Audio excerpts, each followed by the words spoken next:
జనబెరి news కి స్వాగతం. బులెటిన్లో ముందుగా హెడ్లైన్స్.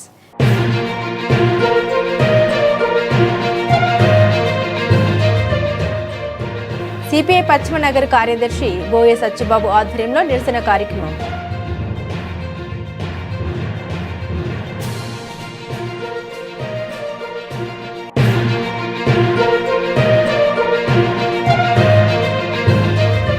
జనగణనలో ఖచ్చితత్వం, వేగం రెండూ అవసరం. విజయవాడ నగరపాలక సంస్థ కమిషనర్ ధ్యానచంద్ర.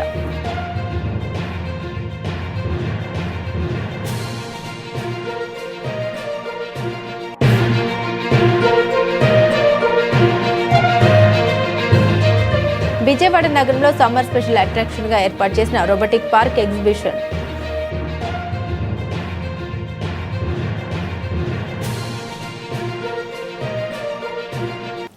కేంద్రంలోని మోదీ ప్రభుత్వం సామాన్య ప్రజల్ని వంచిస్తూ ధరల భారంతో బలి పశువులను చేస్తోందని సిపిఎం పశ్చిమ నగర కార్యదర్శి బోయే సత్యబాబు విమర్శించారు. 5 రాష్ట్రాల ఎన్నికలు ముగియగానే పెట్రోల్, డీజిల్, గ్యాస్ ధరల్ని పెంచి ప్రజలపై ధరల యుద్ధాన్ని ప్రకటించారని మండిపడ్డారు. ఆదివారం కేంద్రం పెంచిన పెట్రోల్, డీజిల్ ధరలకు నిరసనగా సిపిఐ పశ్చిమ నగర కార్యదర్శి బోయే సత్యబాబు ఆధ్వర్యంలో నిరసన కార్యక్రమం జరిగింది. ఈ కార్యక్రమంలో ఆటోను తాళ్లతో లాగుతూ వినూత్న ప్రదర్శన చేపట్టారు. ఈ సందర్భంగా సత్యబాబు మాట్లాడారు. పెట్రోల్ ధర లీటర్కు 3.40, డీజిల్ ధర 3.30 చొప్పున అన్యాయంగా పెంచారన్నారు. అమెరికా సామ్రాజ్యవాదానికి లొంగిపోయి దేశ చమురు నిక్షేపాలని, ప్రజల ఆస్తుల్ని అంబానీ అదానీలకు కట్టబెడుతున్నారని విమర్శించారు. బీజేపీ మోడీ ప్రభుత్వం భారతదేశ ప్రజల్ని వంచిస్తుంది, మోసగిస్తుంది. మా ప్రభుత్వంలో ధరలు పెరగు, అచ్చేది మంచి రోజులు తీసుకొస్తుందని చెప్పినటువంటి మోడీ ప్రభుత్వం 5 రాష్ట్రాల ఎన్నికలు అవగానే మరి భారతీయులందరి మీద వీరబాదుడు బాదారు. అమెరికా సామ్రాజ్యవాదం, ఇరాన్ మీద యుద్ధం చేసి మరి చమురు నిక్షేపాలను ఆక్రమించుకునే ప్రయత్నం చేస్తుంటే మోడీ ప్రభుత్వం ఆ సామ్రాజ్యవాద అమెరికాకి లొంగిపోయి భారతీయుల మీద ధరల యుద్ధాన్ని ప్రకటించింది. గ్యాస్ ధరల్ని విపరీతంగా పెంచేశారు. మరియు ఈ యుద్ధం పేరుతో అన్ని రకాల నిత్యావసర వస్తువులు, పసిపిల్లలు తాగే పాలు కాడి నుంచి సాధారణ ప్రజలు వాడే అన్ని రకాల వస్తువులన్నీ కూడా విపరీతంగా పెంచేసిన చాలక మరి లీటర్కి డీజిల్ 3.30, పెట్రోలు ₹3.40 చొప్పున ఈరోజు అన్యాయంగా పెంచేశారు. ఎవరు భయపడద్దు, మన భారతదేశంలో చమురు నిల్వలు సమృద్ధిగా ఉన్నాయి, ఆందోళన చెందొద్దు, పుకారులు నమ్మొద్దు అని చెప్పినటువంటి ఈ మోడీ ప్రభుత్వం, చంద్రబాబు నాయుడు కూటమి ప్రభుత్వం ఇప్పుడేం సమాధానం చెప్తారు అంటే ఈరోజు ప్రజల్ని వంచి మోసగించడం తప్ప, అమెరికా సామ్రాజ్యవాదానికి లొంగిపోవడం తప్ప, ఆదానీ అంబానీకి దేశంలో ఉన్నటువంటి చమురు నిక్షేపాలని, ప్రజల ఆస్తుల్ని కొల్లగొట్టడం తప్ప ఇచ్చిన మాట మీద నిలబడే లక్షణం మీకు లేదా? ప్రజలకి చెప్పిన మాటని అమలు చేసే చిత్తశుద్ధి మీకు లేదా? మన ఆంధ్ర రాష్ట్రంలో ఉన్నటువంటి కేజీ బేషన్లో దొరుకుతున్న T6లో ఉన్నటువంటి మరి చమురు నిక్షేపాలని, గ్యాస్ నిక్షేపాలని అంబానీకి కారు చౌకగా కట్టబెట్టేస్తే మన రాష్ట్రానికి 50% వాటా ఇవ్వాలని చట్ట నిబంధనలు ఉన్నా కానీ అమలు చేయకపోతే ఇక్కడ ఉన్న కూటమి ప్రభుత్వం, చంద్రబాబు నాయుడు, పవన్ కళ్యాణ్, గతంలో జగన్మోహన్ రెడ్డి, మోడీ ఆదేశాల మేరకు అంబానీకి లొంగిపోతారా? మరోవైపు ఈ ప్రభుత్వంలో అందరినీ దగా చేయడమే. నీట్ పేపర్లు దగా, విద్యార్థుల యొక్క జీవితాల్ని బలిపశువులు చేస్తున్నారు, ఎరువుల ధరలు పెంచి రైతుల్ని బలిపశువులు చేస్తున్నారు, కార్మిక చట్టాలను రద్దు చేసి కార్మికుల్ని బలిపశువులు చేస్తున్నారు, దేశ ఆస్తులను అమ్మేసి దేశ ప్రజల్ని బలిపశువులు చేస్తున్నారు. అంటే మోడీ ఈరోజు అంబానీ, ఆదానీ, ట్రంప్ సామ్రాజ్యవాద కంపెనీల లాభాల కోసం భారతీయులందరినీ బలిపశువులుగా మారుస్తున్న ఈ పరిస్థితుల్లో మరి భారతీయులందరూ కుల మతాలకు అతీతంగా ఈ అధిక ధరల భారాలకు వ్యతిరేకంగా మరి సహజ సంపద అయినటువంటి చమురు నిక్షేపాలు ఆంధ్ర రాష్ట్ర ప్రజలకి చెందే విధంగా పోరాటాలకి కలిసి రావాలి. ఈ ధరల మంటల్లో ఈ మోడీ ప్రభుత్వం, కూటమి ప్రభుత్వం మాడి మసైపోవాలని సందర్భంగా ప్రజలందరికీ విజ్ఞప్తి చేస్తూ మా పోరాటాన్ని మునుముందుకు తీసుకెళ్తామని తెలియజేస్తున్నాం. ప్రస్తుతం జరుగుతున్న జనాభా లెక్కల్లో కులగణన లేకపోవడం దేశంలోని 80 కోట్ల మంది బీసీలను మరోసారి మోసం చేయడమేనని ఆంధ్రప్రదేశ్ బీసీ సంక్షేమ సంఘ రాష్ట్ర అధ్యక్షుడు కేసిన శంకర్రావు, జాతీయ అధ్యక్షుడు జాజుల శ్రీనివాస్ గౌడ్ విమర్శించారు. బీసీలకు న్యాయం జరిగేంత వరకు గల్లీ నుండి ఢిల్లీ వరకు పోరాడతామని ప్రభుత్వాన్ని హెచ్చరించారు. విజయవాడ బెంజ్ సర్కిల్ సమీపంలోని లారీ ఓనర్స్ అసోసియేషన్ హాల్లో బీసీ సంక్షేమ సంఘం ఆధ్వర్యంలో బీసీ మేధో మదన సదస్సు జరిగింది. ఈ సదస్సులో 13 జిల్లాలకు చెందిన బీసీ మేధావులు, ప్రతినిధులు పెద్ద ఎత్తున పాల్గొని బీసీ డిక్లరేషన్పై విస్తృతంగా చర్చించారు. ఈ సందర్భంగా బీసీ సంక్షేమ సంఘం రాష్ట్ర అధ్యక్షుడు కేసిన శంకర్రావు మాట్లాడారు. గత 2 ఏళ్లుగా ఎన్డీఏ ప్రభుత్వం సాగిస్తున్న పరిపాలన, బలహీన వర్గాలకు అందుతున్న సంక్షేమ పథకాలు, రాజకీయ విద్యా రంగాల్లో బీసీల వాటా తదితర అంశాలపై ఈ సదస్సులో సుదీర్ఘంగా చర్చించామన్నారు. మీడియా మిత్రులకి హృదయపూర్వక నమస్కారాలు తెలియజేస్తా ఉన్నాం. నా పేరు కేసన శంకర్రావు, రాష్ట్ర బీసీ సంక్షేమ సంఘం అధ్యక్షుడిని మాట్లాడుతూ ఉన్నాను. ఈరోజు రాష్ట్ర వ్యాప్తంగా దాదాపు 100 కులాలకి పైబడి బీసీల యొక్క మేధోమదన సదస్సుకి హాజరైనందుకు అందరికీ కూడా ఎన్డీఏ ప్రభుత్వం చేస్తున్నటువంటి పరిపాలన మీద, బలహీన బడుగు వర్గాలకి అందేటువంటి సంక్షేమ పథకాల్లో కానీ, రాజకీయ రంగంలో కానీ, విద్యా రంగంలో కానీ అన్ని రంగాల్లో కూడా పరిపూర్ణంగా చేయాలి. వారి యొక్క జనాభా దామాషా ప్రకారంగా వారి వాటా వారికి దక్కాలనేటువంటి ఆలోచనతోనే ఈ రోజున బీసీ మేధోమదన సదస్సును ఏర్పాటు చేయటం కూడా జరిగింది. ఆ క్రమంలోనే గతంలో మరి చంద్రబాబు నాయుడు గారు 34% రిజర్వేషన్ని స్థానిక సంస్థల్లో కల్పిస్తామని చెప్పారు. అదేవిధంగా బీసీ రక్షణ చట్టాన్ని ఏర్పాటు చేస్తామని చెప్పటం కూడా జరిగింది. అదేవిధంగా 50 సంవత్సరాలు దాటిన ప్రతి బీసీ సోదరుడికి పెన్షన్ సౌకర్యం కల్పిస్తామని వారు చెప్పడం కూడా మేనిఫెస్టోలో పెట్టి, వారు చెప్పడం కాదు, ఎన్నికల మేనిఫెస్టోలో పెట్టినటువంటి అంశాన్ని మేము బీసీ రక్షణ చట్టం, అది కూడా వారు ఎన్నికల మేనిఫెస్టోలో పెట్టినటువంటి అంశాన్ని త్వరితగతిగా పూర్తి చేయాలని చెప్పని మేము ఈ రోజున అన్ని కుల సంఘ నాయకులు, అన్ని బీసీ సంఘ నాయకులు వారి యొక్క ఆలోచన విధానానికి అనుగుణంగా ఈ రోజున ఈ కార్యక్రమాన్ని ఇక్కడ ఏర్పాటు చేసుకోవడం జరిగింది. అదేవిధంగా కేంద్ర ప్రభుత్వంలో కూడా బీసీ మంత్రిత్వ శాఖ ఏర్పాటు చేయాలని, మరి దేశవ్యాప్తంగా కులగణ జనగణతో పాటు సమగ్ర కులగణన కూడా చేయాలని చెప్పని మేము అనేక దఫాలుగా కార్యక్రమాలు తీసుకున్నటువంటి సందర్భం. అదేవిధంగా మరి 50% పైబడినటువంటి మరి రిజర్వేషన్ సౌకర్యం కల్పించాలని చెప్పని అనేక చట్టసభలో కానీ, మరి అదేవిధంగా 50% సీలింగ్, వీళ్ళ న్యాయమూర్తులు చెబుతున్నారు 50% సీలింగ్ దాటకూడదని చెప్పింది. మరి 10%లో ఉన్నటువంటి అగ్రవర్ణాల్లో 2-3% ఉన్నటువంటి పేదలకు 10% మరి విద్యా ఉద్యోగ రంగాల్లో అవకాశాలు కల్పించారు. మేము వాళ్ళకి కల్పించొద్దని అంటలేదు. కనీసం మరి 50% పైబడి ఉన్నటువంటి ఈ వర్గాలకి 25% రిజర్వేషన్ కల్పించారు. ఇది ఎంతవరకు సమంజసం అనేది రాజకీయ పార్టీలు కూడా ఒకసారి ఆలోచన చేయాలి. ఎందుకంటే బీసీలు లేదే మేము లేవని అంటున్నారు. బీసీల యొక్క ఓట్లతో మీరు రాజ్యాన్ని పరిపాలిస్తున్నారు, రాష్ట్రంలో కానీ కేంద్రంలో కానీ. కానీ మాకు రావాల్సినటువంటి వాటా భారత రాజ్యాంగ నిర్మాత డాక్టర్ బిఆర్ అంబేద్కర్ ఏదైతే రాజ్యాంగాన్ని రచించాడో ఆ రచించినటువంటి రాజ్యాంగంలో మాకున్నటువంటి అవకాశాన్ని ఎందుకు మీరు అమలు చేయటం లేదని చెప్పని ఈ రోజున దాని మీద చర్చ చేసి భవిష్యత్తు కార్యాచరణను కూడా త్వరలోనే తీసుకుంటామనేటువంటి విషయాన్ని తెలియజేస్తూ మా జాతీయ అధ్యక్షులు జాజుల శ్రీనివాస్ గౌడ్ గారిని మాట్లాడవలసిందిగా కోరుతున్నాం. జాజుల శ్రీనివాస్ గౌడ్, బీసీ సంక్షేమ సంఘం జాతీయ అధ్యక్షులు.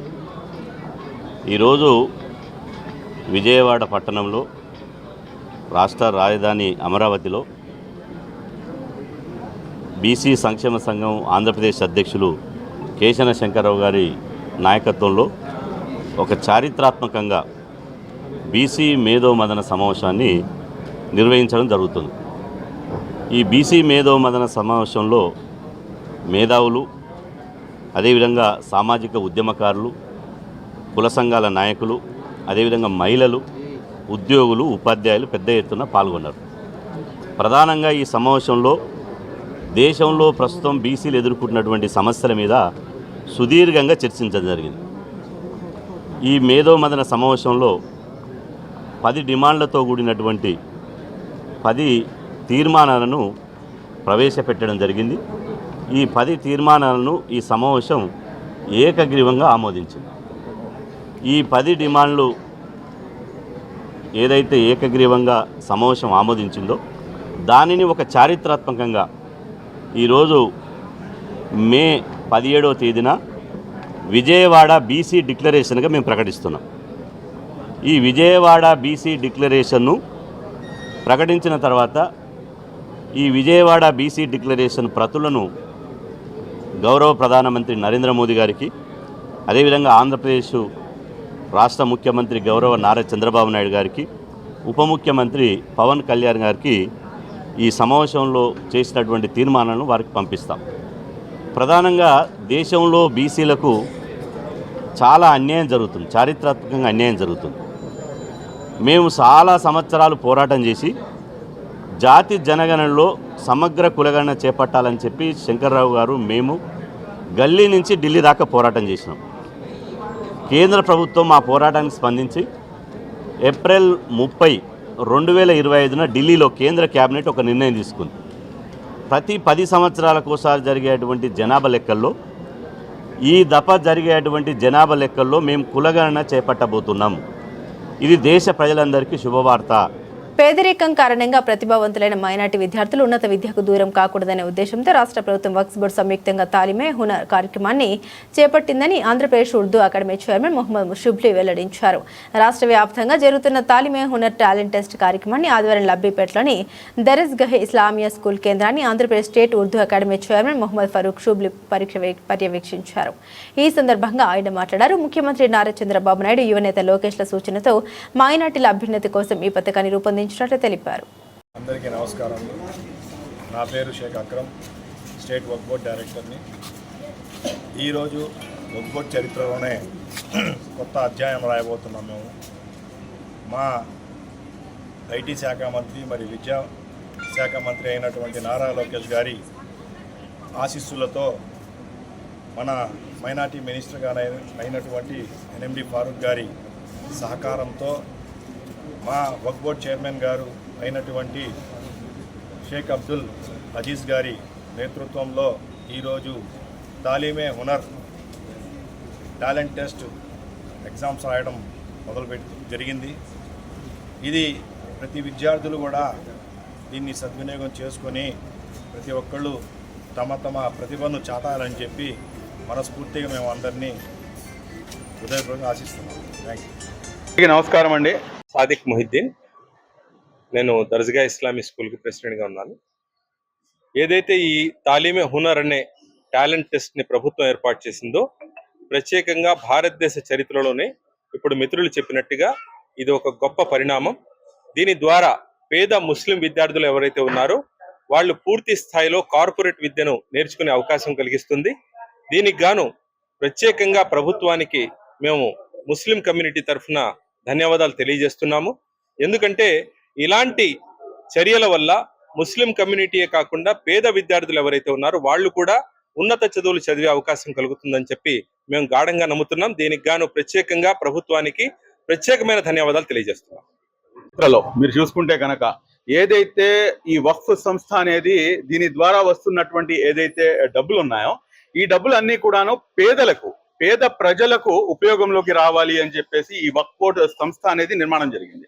కానీ ఇప్పటి వరకు కూడాను ఎక్కడా కూడాను ఎటువంటి దాఖలాలు లేవు. కానీ మొట్టమొదటిసారిగా గౌరవ ముఖ్యమంత్రి వర్యులు మాన్యశ్రీ శ్రీ నారా చంద్రబాబు నాయుడు గారు ఆయనకు ఉన్నటువంటి చిత్తశుద్ధి ముస్లిం సమాజాన్ని ఏ విధంగా అప్లిఫ్ట్ చేయాలి అని చెప్పేసి ఆలోచన చేసి కేవలం ఒకే ఒక మాధ్యమం ద్వారా ఏదైతే చదువు ఉందో ఆ చదువుని ఈ సమాజానికి దగ్గర చేస్తే కనుక అప్పుడు మాత్రమే ఈ సమాజం ముందుకు అడుగు వేస్తుందని చెప్పేసి ఆయన ఇచ్చినటువంటి సలహాలు సూచనలు, అదేవిధంగా మా యువ నాయకులు నారా లోకేష్ గారి యొక్క సూచనలు, వీటన్నిటితో పాటు మా మైనార్టీ మంత్రివర్యులు ఎన్ఎండి ఫారూక్ గారు, మరీ ముఖ్యంగా మా వక్ఫ్ బోర్డ్ చైర్మన్ గారు అబ్దుల్ అజీజ్ గారు, వీళ్ళందరూ కూడాను కలిసికట్టుగా మొత్తం మైనార్టీ శాఖ మొత్తం కలిసికట్టుగా తాలీమే హునర్ అని చెప్పేసి ఎవరైతే 10వ తరగతిలో 75% కన్నా ఎక్కువ మార్కులు సంపాదించారో వాళ్ళందరూ కూడాను ఈ తాలీమే హునర్ టాలెంట్ టెస్ట్ ని హాజరయ్యి మీ యొక్క ఏదైతే టాలెంట్ ఉందో దాన్ని బహిర్గతం చేసినటువంటి 250 మంది, అంటే ఫస్ట్ ఇయర్ లో 250 మంది, దాని తర్వాత 2వ సంవత్సరంలో ఇంకో 250 మంది, మొత్తం కలిపి 500 మంది విద్యార్థులకు పూర్తిగా ఏదైతే పేదలకు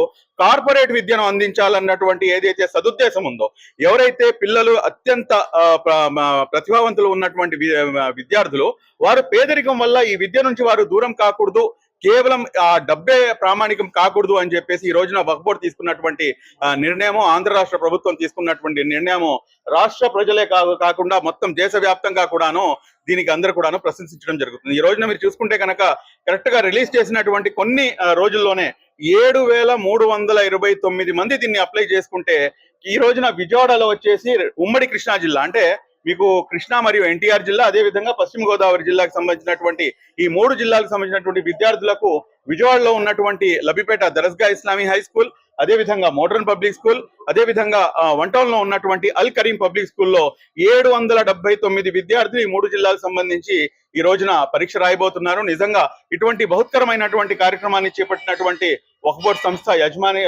యాజమాన్యానికి, అదే విధంగా అక్కడ పనిచేసినటువంటి మైనార్టీ వెల్ఫేర్ శాఖలో పనిచేసినటువంటి ఉద్యోగులు, మరీ ముఖ్యంగా వక్ఫ్ బోర్డు ఉద్యోగులు కానివ్వండి, అదే విధంగా మైనార్టీ శాఖలో ఉన్నటువంటి ఉర్దూ అకాడమీ ఉద్యోగులు కానివ్వండి, ఏపీఎంఎఫ్సి ఉద్యోగులు కానివ్వండి, ప్రతి ఒక్కరు కూడాను ఎంతో కష్టపడి రాష్ట్ర వ్యాప్తంగా కూడాను ఈ పరీక్షని ఈ రోజున నిర్వహిస్తున్నందుకు మనస్ఫూర్తిగా వారందరికీ కూడాను అభినందనలు తెలియజేస్తూ ఇటువంటి బహుత్కరమైనటువంటి కార్యక్రమాన్ని చేపట్టేందుకు ముందుగా మా అందరికి కూడాను సహకరిస్తున్నటువంటి రాష్ట్ర ప్రభుత్వానికి, కూటమి ప్రభుత్వానికి మనస్ఫూర్తిగా ధన్యవాదాలు తెలియజేస్తూ సెలవు తీసుకున్నాను. Thank you very much. జై హింద్. విజయవాడ నగరంలో సమ్మర్ స్పెషల్ అట్రాక్షన్ గా ఏర్పాటు చేసిన రోబోటిక్ పార్క్ ఎగ్జిబిషన్ సందర్శకులను కనువిందు చేస్తుంది. నాయగర వాటర్ ఫాల్స్ తో ఆహ్లాదకర వాతావరణంలో విశేషంగా ఏర్పాటు చేసిన ఆకృతులతో ఆకట్టుకుంటుంది. విజ్ఞాన వినోదాత్మకంగా రూపొందించిన వైష్ణవి ట్రేడ్ ఫేర్ ఎగ్జిబిషన్ కు సందర్శకుల నుండి మంచి స్పందన లభిస్తోందని, ప్రతి ఒక్కరూ వచ్చి ఎగ్జిబిషన్ ను తిలకించాలని నిర్వాహకులు నందివాడ కిరణ్ కుమార్ కోరారు. విజ్ఞాన వినోదాత్మకంగా రూపొందించిన Vaishnavi trade fair exhibition Vidyadharapuram labour colony grounds లో విజయవంతంగా కొనసాగుతుంది.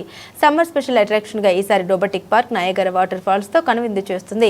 పిల్లలతో పాటుగా పెద్దవారిని కూడా ఆకట్టుకుంటూ వేలాదిగా సందర్శకులు తరలి రావడంతో సందడి వాతావరణం నెలకొంది. ఈ సందర్భంగా ఎగ్జిబిషన్ నిర్వాహకులు నందివాడ కిరణ్ మాట్లాడారు. విజ్ఞాన వినోదాత్మకంగా రూపొందించిన వైష్ణవి ట్రేడ్ ఫేర్ ఎగ్జిబిషన్ కు విశేష స్పందన లభిస్తోందని, సందర్శకులు వేలాదిగా తరలి వస్తున్నారని తెలిపారు. నమస్తే అండి, అందరికీ నమస్కారం. నా పేరు కిరణ్ అండి. మేము ఈ సమ్మర్ హాలిడేస్ సందర్భంగా మేము ఇక్కడ ఈ ఎగ్జిబిషన్ ఏర్పాటు చేయడం జరిగింది. సితారా గ్రౌండ్స్లో రోబోటిక్ బటర్ఫ్లై మరియు వాటర్ ఫాల్స్ ఎగ్జిబిషన్ స్టార్ట్ చేసామండి సమ్మర్ హాలిడేస్ సందర్భంగా. మా ఈ ఎగ్జిబిషన్ ముఖ్య ఉద్దేశం ఏంటంటే పర్యావరణాన్ని పరిరక్షించాలి అనే కాన్సెప్ట్తో మేము వచ్చామండి. అది దేనికంటే ఇప్పుడు ఇక్కడ మేము పెట్టింది రోబోటిక్ బటర్ఫ్లైస్ అండి. రాబోతున్న తరానికి, పిల్లలకి, అందరికీ కూడా ఇప్పుడు నిజమైన సీతాకోకచిలుకలు బటర్ఫ్లైస్ అయినా ఎక్కడా కనబట్టలే. మనం పర్యావరణాన్ని రక్షించుకుంటే మనం ఇలా రోబోటిక్స్లో ఫ్యూచర్లో పిల్లలకి చూపించకుండా ఉంటాం అనే ఉద్దేశంతో వాళ్ళని ఎడ్యుకేట్ చేయడం కోసం, వినోదంతో పాటు విజ్ఞానాన్ని అందించడం కోసం ఈ ఎగ్జిబిషన్ స్టార్ట్ చేయడం జరిగింది. ఈ ఎగ్జిబిషన్లో ఇంకా అమ్యూజ్మెంట్ రైడ్స్ ఉన్నాయి, స్టాల్స్ ఉన్నాయి, గృహోపకరణాల స్టాల్స్ ఉన్నాయి, వాటర్ ఫాల్స్ ఉన్నాయి. అన్నీ ఎంజాయ్ చేయొచ్చు. పిల్లలు వచ్చి, ఫ్యామిలీస్ అందరూ వచ్చి బాగా ఎంజాయ్ చేయొచ్చు. గృహోపకరణాల స్టాల్స్, ఫుడ్ స్టాల్స్ ఉన్నాయి, అలాగే గ్రోసరీ ఐటమ్స్ ఉన్నాయి, ప్లాస్టిక్ ఐటమ్స్ ఉన్నాయి. అన్నీ కూడా మాకు ఇక్కడ ప్రతి ఐటెం కూడా 10 రూపాయల నుంచి స్టార్ట్ అవుతాయండి. స్టాల్స్లో కూడా 10 రూపాయల నుంచి 100 రూపాయల దాకా అలా ఉన్నాయి. పిల్లలకి రకరకాల అమ్యూజ్మెంట్ రైడ్స్ ఉన్నాయి. ఇంకా పెద్దవాళ్ళ కోసం giant wheel, Columbus break dance ఇలాగ అమ్యూజ్మెంట్ రైడ్స్ ఉన్నాయి. ఈ సమ్మర్ హాలిడేస్ని వినియోగించుకోవాల్సిందిగా కోరుతున్నాం అందరినీ. ఈ ఎగ్జిబిషన్ ఇంకా 1 మంత్ 20 డేస్ ఉంటుందండి. ఈ 20 డేస్లో ఈ ఎగ్జిబిషన్ ఉంటుందండి, నడుస్తూ ఉంటుంది. జనగణనలో ఖచ్చితత్వం, వేగం రెండు అవసరమని విజయవాడ నగరపాలక సంస్థ కమిషనర్ ధ్యానచంద్ర అన్నారు. ఆదివారం ఉదయం నగరంలోని సీతారాంపురం, సత్యనారాయణపురం, దుర్గాపురం, మాచవరం, ఎన్టీఆర్ కాలనీ తదితర ప్రాంతాల్లో విస్తృతంగా పర్యటించి జరుగుతున్న జనగణన ప్రక్రియను క్షేత్రస్థాయిలో పరిశీలించారు. జనగణన నిర్వహణలో పాల్గొంటున్న ఎనిమిరేటర్లు, సూపర్వైజర్ల పనితీరును సమీక్షిస్తూ ప్రజలకు ఎటువంటి అసౌకర్యం కలగకుండా ఖచ్చితమైన వివరాలు నమోదు చేయాలని సూచించారు. ఈ పర్యటనలో అడిషనల్ కమిషనర్లు doctor D Chandrasekhar, A Ravindra Rao, zonal కమిషనర్లు కె షమ్మి, కె ప్రభుదాస్, సూపర్వైజర్లు, ఎనిమిరేటర్లు తదితరులు పాల్గొన్నారు.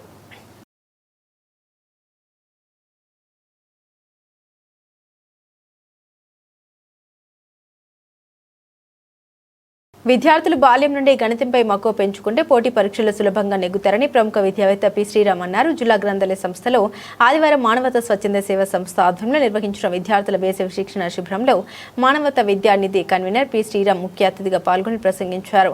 శ్రీరామ్ రూపొందించిన మ్యాథ్స్ క్యాలెండర్లోని విశేషాలను వివరించారు. ఒక్కో నెలకు ఒక ప్రత్యేకత ఉంటుందని, వాటిని సమగ్రంగా మ్యాథ్స్ క్యాలెండర్లో పొందుపరచామన్నారు. ప్రముఖ గణిత శాస్త్రవేత్తల్ని ఈ క్యాలెండర్లో పరిచయం చేశామన్నారు. మంచి అలవాట్లు నేర్చుకునేందుకు విద్యార్థులు బాల్యం నుండి అలవాటు చేసుకోవాలన్నారు. పాఠ్య పుస్తకాలతో పాటు జనరల్ నాలెడ్జ్, యోగా, సంస్కృత శ్లోకాలు పఠనంపై దృష్టి సారించాలన్నారు. Yes of course I'm a math buddy. నేను మ్యాథ్స్ అంటే నాకు బాగా ఇష్టం కాబట్టి ఓం అంటే ఏంటో 1 minute మ్యాథ్ మంత్ర. మా స్కూల్లో పిల్లలకి ఇది అలవాటు చేసి యాక్సిడెంట్ ఎలా ఉంటుందో చూడండి ఒకసారి, చాలా అద్భుతంగా ఉంటుంది. మన ఈ మధ్య రామలింగ స్వామి దేవాలయానికి వచ్చింది ఒక 2,000 రూపాయల ప్రైజ్ కొట్టేశారు. ఇట్లాంటి వంటలు ధారణ శక్తి అంటే ఏంటో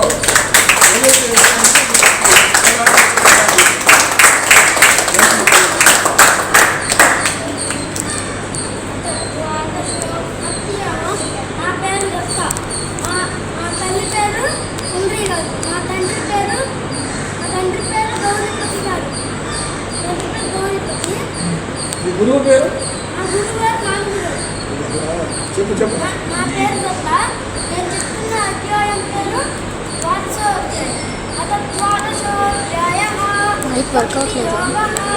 అర్జున ఉవాచ ఏవం తతయుక్తాయే తత్తాస్త్వాం పరిపాసతే ఏ చ వ్యక్షరమవ్యక్తం తేషాం తే యోగవిత్తమాః. శ్రీ భగవాన్ ఉవాచ మయ్యా దేశ్యమనో ఏ మాం నిత్యయుక్త ఉపాసతే తత్తయా పరయో ప్రేతాః తే మే యుక్తతమామతాః.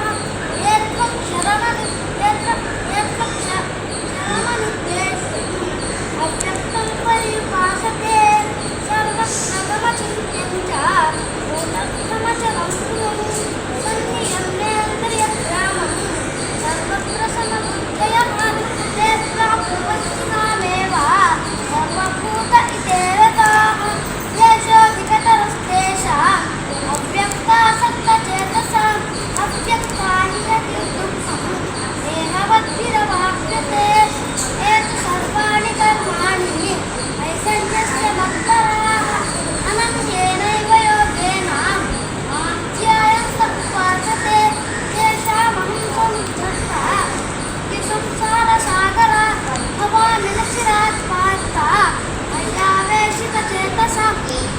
మయ్యేవ మమ ఆదస్వ మయి బుద్ధిం నివేశయ నివశిష్యసి మయ్యేవ అత ఊర్ధ్వం న సంశయః అత చిత్తం సమాధాతుం శక్నోషి మయి స్థిరం అభ్యాసయోగేన తతః మామిచ్ఛాప్తుం ధనంజయ. అభ్యాసేభ్యసమర్థోऽస్మి మత్కర్మ పరమో భవ మదర్థమపి కర్మాణి రూపం సిద్ధిమవాప్స్యసి అతైతదప్యశక్నోషి తన్మద్యోగమాశ్రితః సర్వకర్మఫలత్యాగం తత కురు యథాత్మవా. శ్రేయో విజ్ఞానమభ్యాసాత్ న అజ్ఞానం విశిష్యతే జ్ఞానాత్ కర్మఫలత్యాగః త్యాగాంచరతిరనంతరం అద్వైష్ట సర్వభూతాః నిత్యం కర్మ ఏవ చ నిర్మమో నిరహంకారః సమస్తం సత్యమి సంతిష్టస్య కర్మాణి సాత్మాత్మ్యనిశ్చయః మయ్యర్పితమనో బుద్ధిః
శ్రీమద్భగవద్గీతాసు ఉపనిషత్సు బ్రహ్మవిద్యాయాం యోగశాస్త్రే శ్రీకృష్ణార్జున సంవాదే భక్తియోగో నామ ద్వాదశోధ్యాయః.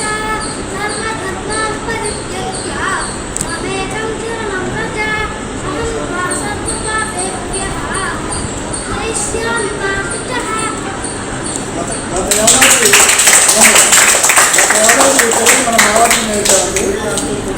2 ఏళ్ళ నుంచి మనం కూడా చెప్పండి మీరు వేద్దాం కదా మీరు.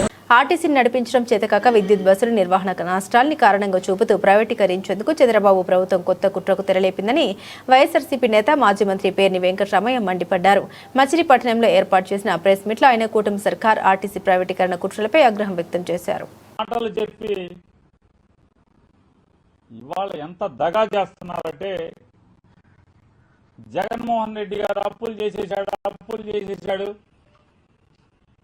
శ్రీలంక అయిపోయింది రాష్ట్రం అని చెప్పినటువంటి నారా చంద్రబాబు నాయుడు గారు జగన్ గారు 5 ఏళ్లలో ఈ రాష్ట్ర ప్రజల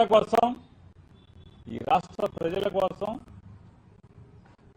చేసినటువంటి పరిమితికి లోబడి చేసినటువంటి అప్పు 3,20,000 కోట్ల రూపాయలు అయితే నారా చంద్రబాబు నాయుడు గారు పరిమితులు దాటి 2 సంవత్సరాలు 24 మాసాలు నిండకుండా అంటే జగన్ గారు 60 మాసాల్లో చేసిన దాన్ని 24 మాసాలు నిండకుండానే 3,50,000 కోట్ల రూపాయల అప్పుని ఈ రాష్ట్రానికి 5 కోట్ల మంది ఆంధ్ర రాష్ట్ర ప్రజలకి నెత్తి మీద అప్పులు పెట్టారండి. ఇంకా రాబోయే 3 సంవత్సరాలు అంటే రాబోయే 36 నెలల్లో ఇక ఈ రాష్ట్రాన్ని ఏం చేయదలుచుకున్నాడు, ఎన్ని అప్పులు చేయదలుచుకున్నాడు, ఎంత అప్పులు పెట్టదలుచుకున్నాడు మన మీద అనేది చూస్తే ఆంధ్ర రాష్ట్ర ప్రజలకి భయం కలిగేటువంటి పరిస్థితి. దేశంలో ఎక్కడా లేనటువంటి అంటే అప్పుల్లో దిగువ రాష్ట్రం అంటే అప్పులు పాలైపోయినటువంటి రాష్ట్రం. అప్పుల్లో మొదటగా ఉన్నాం, నేరాల్లో మొదటగా ఉన్నాం, ఉద్యోగాలు లేకపోవడంలో నిరుద్యోగంలో మొదటగా ఉన్నాం. ఈ రాష్ట్రంలో ఏది చూసినా కూడా అన్నిట్లో కూడా భారతదేశంలో ఏ రాష్ట్రంతో పోల్చినా కూడా 2 ఏళ్ళు 24 మాసాలు తిరిగేప్పటికీ మొత్తం 5వ ర్యాంకు నుంచి 4వ ర్యాంకు నుంచి 6వ ర్యాంకు నుంచి అట్టడుగు పడిపోయినటువంటి పరిస్థితి చంద్రబాబు నాయుడు గారి యొక్క నిర్వాహకం వల్ల. ఇవాళ కొత్తగా ఆర్టీసీని అమ్మకానికి పెట్టిన పరిస్థితి. ఇక రేపో మాపో ఆర్టీసీని అమ్మకానికి పెట్టిన పరిస్థితి. చంద్రబాబు నాయుడు గారి ప్రభుత్వం చెప్తుంది ఎంత దుర్మార్గం అంటే ఆర్టీసీని అమ్మేస్తామని చెప్తూ కారణాన్ని ఆడపిల్లల మీద అంటే ఈ రాష్ట్రంలో ఉన్నటువంటి ఆడవాళ్ల మీద నెపం చూపి. బులెటిన్ ముగించే ముందు హెడ్లైన్స్ మరోసారి.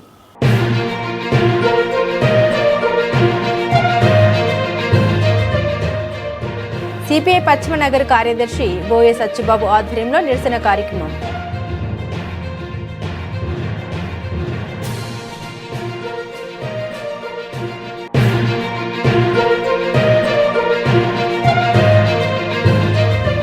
జనగణనలో ఖచ్చితత్వం వేగం 2 అవసరం. విజయవాడ నగరపాలక సంస్థ కమిషనర్ ధ్యానచంద్ర.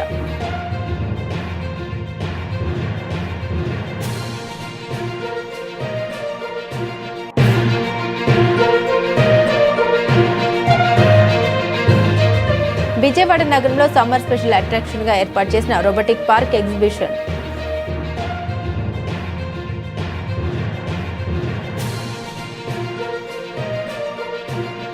ఇవి బులెటిన్లోని విశేషాలు. తిరిగి మరో బులెటిన్తో మళ్ళీ కలుసుకుందాం. అంతవరకు సెలవు. నమస్కారం.